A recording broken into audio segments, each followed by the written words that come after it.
제33장.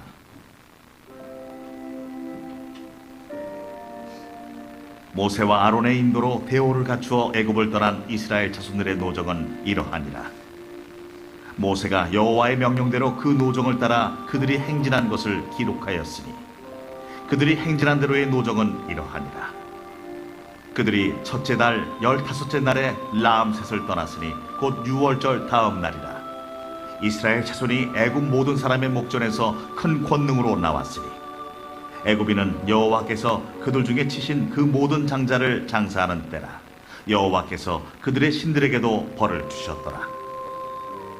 이스라엘 자손이 라암셋을 떠나 숫곳에 진을 치고 숫곳을 떠나 광야 끝 에담에 진을 치고 에담을 떠나 바알스보나 비하히롯으로 돌아가서 믹돌 앞에 진을 치고 하히롯 앞을 떠나 광야를 바라보고 바다 가운데를 지나 에담 광야로 사흘 길을 가서 마라에 진을 치고 마라를 떠나 엘림에 이르니 엘림에는 샘물 12과 종려 70그루가 있으므로 거기에 진을 치고 엘림을 떠나 홍해가에 진을 치고 홍해가를 떠나 신광야에 진을 치고 신광야를 떠나 돕가에 진을 치고 돕가를 떠나 알루스에 진을 치고 알루스를 떠나 르비딤에 진을 쳤는데 거기는 백성이 마실 물이 없었더라. 르비딤을 떠나 시내 광야에 진을 치고 시내 광야를 떠나 기브롯 핫다와에 진을 치고 기브롯 핫다와를 떠나 하세롯에 진을 치고 하세롯을 떠나 린마에 진을 치고 린마를 떠나 림몬 베레스에 진을 치고 림몬 베레스를 떠나 림나에 진을 치고 림나를 떠나 리사에 진을 치고 리사를 떠나 그헬라다에 진을 치고 그헬라다를 떠나 세벨산에 진을 치고 세벨산을 떠나 하라다에 진을 치고 하라다를 떠나 막헬롯에 진을 치고 막헬롯을 떠나 다핫에 진을 치고 다핫을 떠나 데라에 진을 치고 데라를 떠나 밑가에 진을 치고 밑가를 떠나 하스모나에 진을 치고 하스모나를 떠나 모세롯에 진을 치고 모세롯을 떠나 브네야간에 진을 치고 브네야간을 떠나 호라기갓에 진을 치고 호라기갓을 떠나 욤바다에 진을 치고 욤바다를 떠나 아브로나에 진을 치고 아브로나를 떠나 에시온게벨에 진을 치고 에시온게벨을 떠나 신광야 곧 가데스에 진을 치고 가데스를 떠나 에돔 땅 변경의 호르산에 진을 쳤더라. 이스라엘 자손이 애굽 땅에서 나온 지 40년째 5월 초하루에 제사장 아론이 여호와의 명령으로 호르산에 올라가 거기서 죽었으니 아론이 호르산에서 죽던 때의 나이는 123세였더라. 가나안 땅 남방에 살고 있는 가나안 사람 아랏 왕은 이스라엘 자손이 온다는 소식을 들었더라. 그들이 호르산을 떠나 살모나에 진을 치고 살모나를 떠나 부논에 진을 치고 부논을 떠나 오봇에 진을 치고 오봇을 떠나 모압 변경 이에아바림에 진을 치고 이임을 떠나 디본갓에 진을 치고 디본갓을 떠나 알몬디 블라다임에 진을 치고 알몬디 블라다임을 떠나 느보압 아바림 산에 진을 치고 아바림 산을 떠나 여리고 맞은편 요단 강가 모압 평지에 진을 쳤으니 요단 강가 모압 평지의 진영이 벤여시모스부터 아벨시딤에 이르렀더라. 여리고 맞은편 요단 강가 모압 평지에서 여호와께서 모세에게 말씀하여 이르시되 이스라엘 자손에게 말하여 그들에게 이르라. 너희가 요단강을 건너 가나안 땅에 들어가거든 그 땅의 원주민을 너희 앞에서 다 몰아내고 그 새긴 석상과 부어 만든 우상을 다 깨뜨리며 산당을 다 헐고 그 땅을 점령하여 거기 거주하라. 내가 그 땅을 너희 소유로 너희에게 주었음이라. 너희의 종족을 따라 그 땅을 제비 뽑아 나눌 것이니 수가 많으면 많은 기업을 주고 적으면 적은 기업을 주되 각기 제비 뽑은 대로 그 소유가 될 것인즉 너희 조상의 지파를 따라 기업을 받을 것이니라. 너희가 만일 그 땅의 원주민을 너희 앞에서 몰아내지 아니하면 너희가 남겨둔 자들이 너희의 눈에 가시와 너희의 옆구리에 찌르는 것이 되어 너희가 거주하는 땅에서 너희를 괴롭게 할 것이요 나는 그들에게 행하기로 생각한 것을 너희에게 행하리라. 아멘. 사도신경으로 신앙 고백하겠습니다. 나는 전능하신 아버지 하나님 천지의 창조주를 믿습니다. 나는 그의 유일하신 아들 우리 주 예수 그리스도를 믿습니다. 그는 성령으로 잉태되어 동정녀 마리아에게서 나시고 본디오 빌라도에게 고난을 받아 십자가에 못 박혀 죽으시고 장사된 지 사흘 만에 죽은 자 가운데서 다시 살아나셨으며 하늘에 오르시어 전능하신 아버지 하나님 우편에 앉아 계시다가 거기로부터 살아있는 자와 죽은 자를 심판하러 오십니다. 나는 성령을 믿으며 거룩한 공교회와 성도의 교제와 죄를 용서받는 것과 몸의 부활과 영생을 믿습니다. 아멘. 다 함께 찬송가 165장입니다. 찬송가 165장 찬양하겠습니다.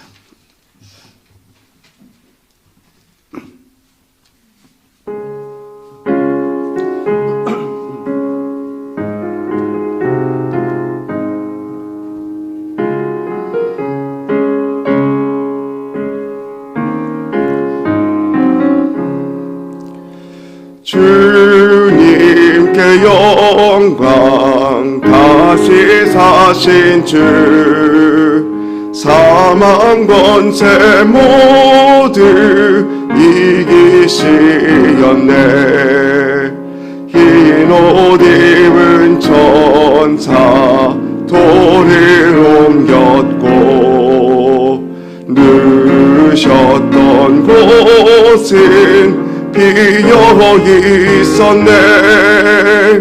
주님께 영광 다시 사신 주 사망 권세 모두 이기시었네.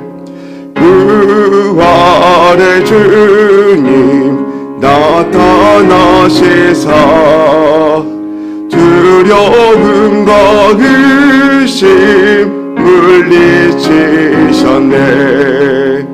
주의 교회 기뻐 찬송하여라. 다시 사신 주님 주님이었네. 주님께 영광 다시 사신 주 사망 권세 모두 이기시었네. 생명의 임금 영광의 주님 주님 없는 삶은 헛될 뿐이라. 주의 사랑으로 세상 이기고 요단 건너 본향 가게 하소서. 주님께 영광 다시 사신 주 사망 권세 모두 이기시었네. 아멘. 오늘 우리에게 주신 하나님 말씀은 로마서 8장 10절 11절 말씀입니다. 로마서 8장 10절과 11절 말씀 함께 읽겠습니다. 또 그리스도께서 너희 안에 계시면 몸은 죄로 말미암아 죽은 것이나 영은 의로 말미암아 살아있는 것이니라. 예수를 죽은 자 가운데서 살리신 이의 영이 너희 안에 거하시면 그리스도 예수를 죽은 자 가운데서 살리신 이가 너희 안에 거하시는 그의 영으로 말미암아 너희 죽을 몸도 살리시리라. 아멘. 예물 봉헌하겠습니다. 양은영 권사님 감사헌금 드렸습니다. 다니엘 기도 헌금 최봉자 권사님 무명으로 1,000번 제물 드렸습니다. 1,000번 제물 주님 복 주심에 감사드립니다.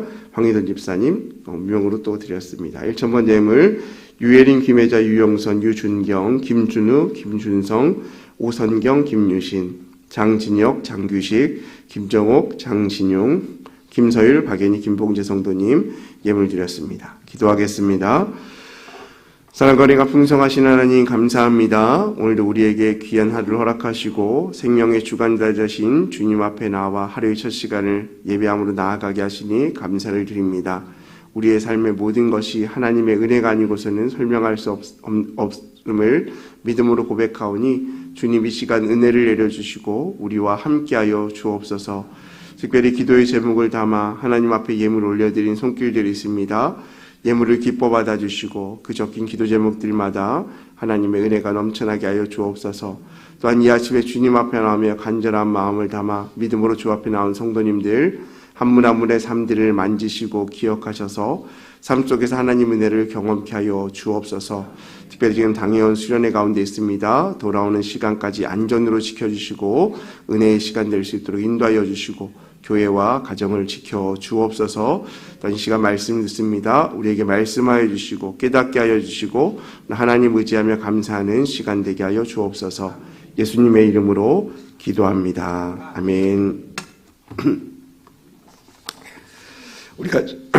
우리가 잘 알고 있는 것처럼 하나님께서 우리를 창조하시고 사람을 창조하시고 그 코에 생기를 불어 넣으셨습니다. 그리고 생명이 되었다라고 성경은 기록하고 있습니다.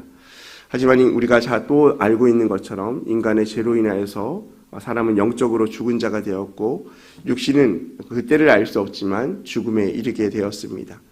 그리고 이 땅은 눈에 보이질 않지만 사단이 다스리는 공중권세 잡은 사단이 다스리는 세계와 하나님이 다스린 영적인 세계로 양분되어 있습니다.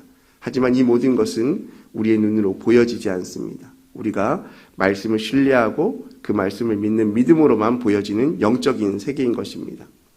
예수님께서 이 땅 가운데 왜 오셨는가? 우리가 잘 알고 있는 것처럼 하나님께서 우리와 인간 사이에서 끊어졌던 관계를 회복시켜 주시기 위해서 이 땅 가운데 오셨습니다. 그래서 요한복음 1장 12절에 말씀한 것처럼 우리가 잘 알고 있는 것처럼 영접하는 자, 곧 그 이름을 믿는 자들에게는 하나님의 자녀가 되는 권세를 주셨다라고 말합니다. 무슨 말입니까? 예수 이름만이 하나님께 나아갈 수 있고 예수 이름만이 하나님과 끊어졌던 관계를 회복하는 유일한 길임을 성경은 분명하게 말씀하고 있습니다. 그리고 사도행전 2장 38절의 말씀에 보니까 베드로에게 회개하여 각각 예수 그리스도의 이름으로 세례를 받고 또 제사함을 받으라. 그러면 성령을 선물로 주리라 라고 말씀합니다. 그러니까 이것이 계속 연관되어 있죠. 예수님을 믿으면 우리가 하나님의 자녀가 되고 구원을 받게 되어지며 또한 제사함을 통하여서 우리 안에 모든 제사함을 받고 난 이후에 하나님께서 성령을 우리에게 선물로 주시겠다. 그러니까 영적으로 죽어졌던 인간의 삶 가운데 예수 그리스도로 말미암아 새로운 생명을 얻게 되어지고 또 그 새로운 생명으로 말미암아 우리 안에 내주하시는 하나님을 우리가 경험할 수 있다라는 것을 말씀하고 있습니다. 하지만 어떻습니까? 이 모든 것이 말씀 가운데 기록되어져 있고 우리가 그 말씀을 듣는다고 해도 누군가는 그것을 믿고 누군가는 믿지 않습니다. 겉으로는 다 똑같아요. 똑같은 모습으로 살아가고 있기 때문에 이것이 맞다 틀리다를 얘기할 수가 없습니다. 그래서 요즘은 많은 사람들이 예수님을 믿는다라는 것에 대해서 큰 의미를 두지 않습니다. 왜냐하면 각자 나름의 신이 있고 그 신을 믿으면 자기가 원하는 천국에 갈 수 있다라고 생각하고 있기 때문입니다. 여러분, 그렇지만 믿음이 드러나지 않는다고 해서 그 믿음이 없는 것은 아니죠. 왜 그렇습니까? 이미 성경 가운데 수많은 사람들이 그 믿음에 대해서, 구원에 대해서 증거하고 있기 때문입니다. 특별히 우리가 말씀을 읽고 있는 이 로마서 말씀을 증거하고 있는 사도 바울은 어떤 사람입니까? 그 사람은 예수님을 박해하던 사람입니다. 그런데 그 사람이 예수님을 믿고 변화되어서 말씀을 올바른 눈으로 보기 시작하고 그 말씀을 선포하며 자기의 목숨을 걸고 있습니다. 이것보다 더한 증거는 없다라는 것이죠. 무슨 말입니까? 어떤 대상에 대해서 싫어하는 사람이 그 대상에 대해서 싫어하는 것을 뒤로하고 내가 싫어하였는데 정말 안 좋은 증거들을 찾고 또 찾아보았더니 결국에는 그것이 사실이 아니고 원래 보여지지 않던 그것이 사실이었다는 것을 증거할 때 그것만큼 큰 증거는 없다라는 것입니다. 그렇기 때문에 우리가 이 보여지지 않는 믿음의 세계에 대해서 믿는다는 것이 쉽지 않은 것은 사실이지만 이미 성경 말씀 가운데 많은 믿음의 증거자들이 그것을 선포할 때 그들의 말씀을 믿을 만한 증거가 된다라고 우리가 생각할 수 있는 것이죠. 어젯밤에 제가 운동화를 빨았어요. 이제 운동화를 빨면서 저희 집에 있는 통 안에 있는 캡슐 세제가 하나 있더라고요. 저희는 사실은 캡슐 세제를 잘 쓰지 않습니다. 어르신들은 슈퍼타일을 쓰고 젊은 분들은 액체 세제를 쓰죠. 근데 캡슐 세제라는 걸 제가 처음 봤어요. 처음 봤는데 보니까 이렇게 안에 3가지 색깔이 있더라고요. 근데 무슨 색인지 몰라요. 어떤 기능인지. 근데 이걸 어떻게 쓰나 그 광고에서 보니까 세탁기에 그냥 던져놓으면 향기가 나고 세탁이 된다. 이렇게 광고를 하더라고요.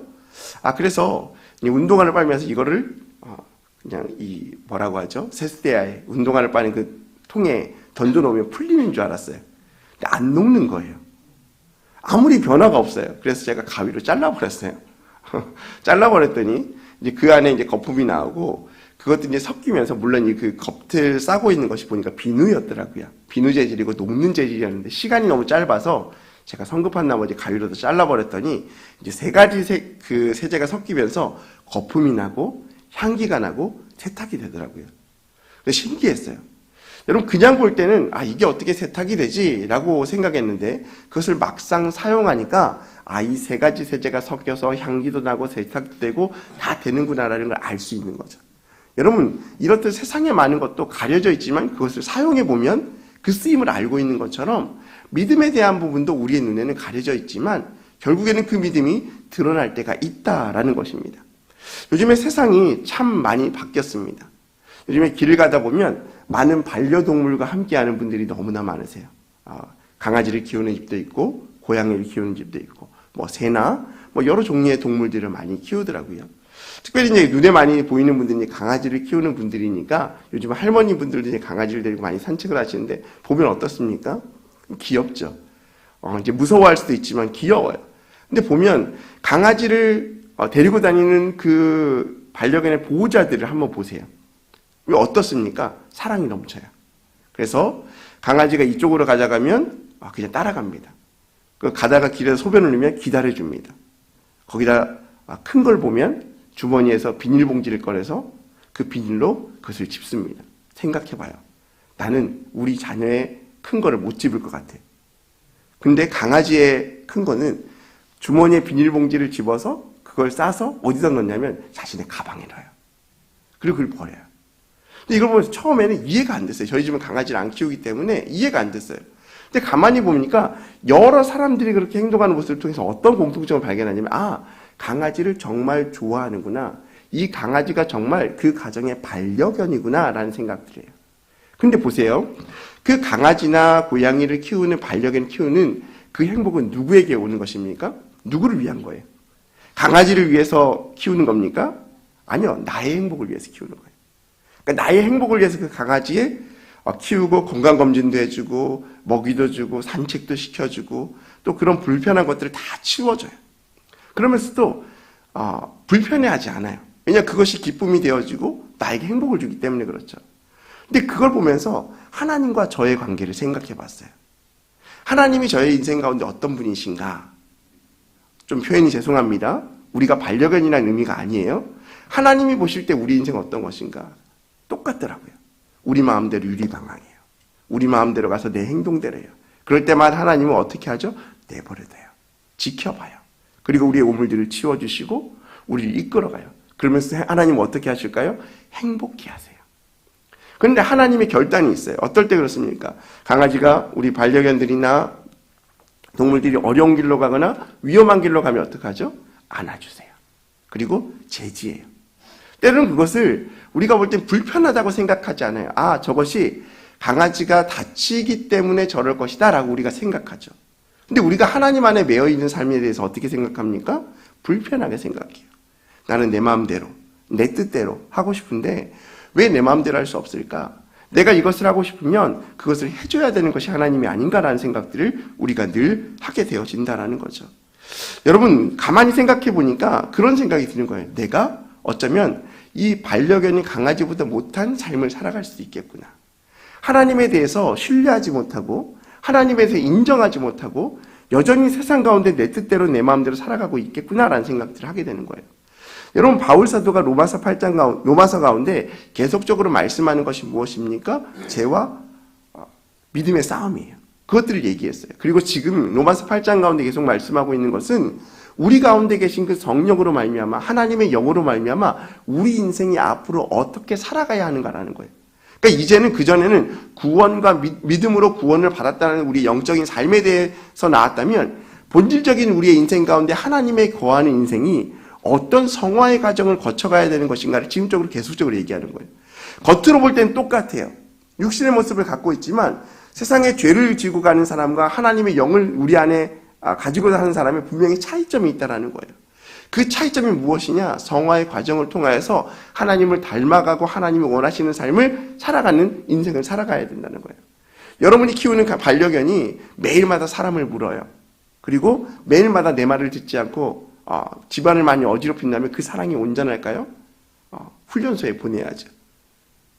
고쳐야 되는 거예요.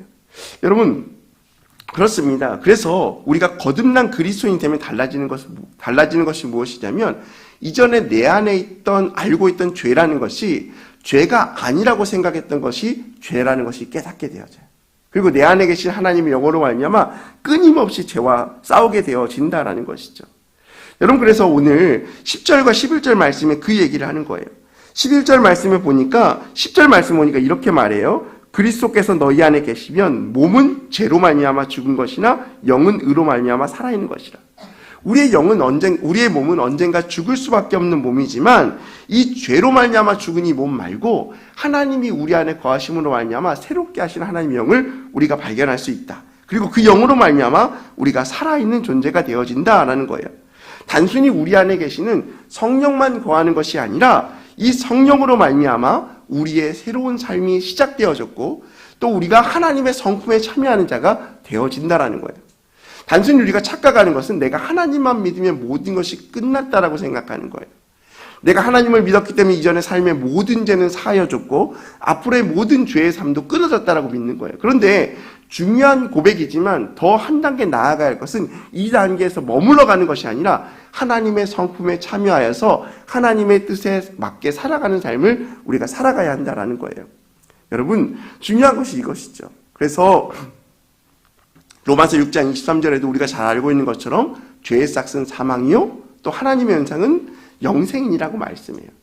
그러니까 항상 양분하고 있죠. 죄는 사망, 하나님의 영은 생명이라는 거예요. 우리가 생명을 안고 이 세상을 살아가는 삶이라고 한다면 이 삶을 통하여 선한 싸움을 살아가고 하나님이 원하시는 삶을 살아갈 수 있어야 한다라는 거예요. 우리가 더 이상 이전의 과거의 삶에 얽매여서 내가 그 얽매이는 것이 아니라 하나님이 원하시는 인생을 살아가야 된다는 거예요. 우리가 그리스도인들이 항상 고민하는 것이 무엇입니까? 하나님을 믿었지만 삶은 변하지 않는다는 거예요. 하나님을 믿었지만 여전히 내 삶에 변화는 없고 은혜가 없다라고 고백해요. 그런데 그 은혜를 뭘 말하는 겁니까? 여전히 세상 가운데 구하는 은혜가 없다라고 하나님께 간구하고 있어요. 사실 하나님께서 우리에게 주신 은혜는 무엇입니까? 세상 가운데 권하는 그 은혜가 삶의 모습의 은혜가 아니라 새로운 삶 속에서 하나님이 역사하시는 영적인 은혜를 말씀하고 있는 거예요. 그러니까 우리가 여전히 세상 가운데 거하면서 세상에 발을 담그고 하나님을 믿었는데 왜 내 세상 가운데 변하는 모습은 없지? 내가 왜 세상 가운데 거하는데 하나님을 믿었는데 삶 가운데 은혜가 없을까라는 그 고백에 대부분은 우리의 인생 죽어질 썩어질 세상 가운데 있는 그 은혜를 간구하고 있다는 거예요. 그런데 정말 하나님께서 우리에게 주시는 어떤 은혜는 어떤 것입니까? 우리를 살리는 영, 우리 안에 새롭게 하시는 그 성령을 통하여서 하나님으로 말미암아 새롭게 될 영원한 삶에 대한 은혜를 우리에게 허락하고 계시다라는 사실들을 우리가 기억해야 한다는 것입니다. 여러분, 그래서 고린도후서 4장 16절에 보면 이런 말씀이 있습니다. 우리가 낙심하지 아니하노니 우리의 겉사람은 낡아지나 우리의 속사람은 날로 새로워지니라. 겉으로 보여지진 않지만 우리의 겉사람은 낡아지고 썩어질 수밖에 없지만 우리의 속사람, 하나님 영으로 말미암아 새롭게 된 우리의 인생은 날마다 새롭게 성장하고 새로워진다라고 말씀하고 있다라는 겁니다. 그렇기 때문에 우리는 매일의 삶 가운데 믿음의 싸움을 싸워야 합니다. 그 싸움을 통하여서 세상 가운데 누려질 것들에 대한 얻을 것에 대한 행복을 추구하는 것이 아니라 새로운 영, 우리에게 속사람이 날로 새로워지는 하나님의 은혜를 간구하며 나아가는 저와 여러분이 되어야 할 줄을 믿습니다. 사랑하는 성도 여러분, 오늘도 우리는 세상 가운데 이 믿음의 싸움의 현장 가운데 나아갑니다. 세상 사람들의 눈에는 보여지지 않아요. 다 똑같은 사람이고 똑같이 세상 사람 가운데 있는 것 같이 보여져요. 하지만 우리가 누구인지를 분명하게 깨달아 하나님의 사랑받는 존재, 하나님의 기쁨의 존재임을 기억하시고 우리 안에 거하시는 새로운 속사람으로 인하여 날마다 새로워질 것들을 기대하며 주님 앞에 나아가는 저와 여러분의 삶이 되시기를 주님의 이름으로 소망합니다. 우리 시간 함께 기도하겠습니다. 금주의 기도 제목 가지고 기도합니다. 예수님을 바라보는 인생 되게 하소서. 홀리클럽의 은혜를 더하소서. 경건에 도전하며 살게 하소서. 당회원 수양의 은혜를 부어주셔서 또 우리 개인의 기도 제목 가지고 함께 주여 삼창하시고 간절한 마음으로 교회를 위해서도 담임 목사님 사역을 위해서도 기도해 주시기 바랍니다. 우리 주여 삼창하시고 함께 기도하겠습니다. 주여 주여 주여. 할렐루야. 사랑과 은혜가 풍성하신 하나님 아버지 감사합니다. 하나님께서 우리의 삶을 지켜주시고 인도하여 주시며 믿음의 길로 이끌어 주심에 감사합니다.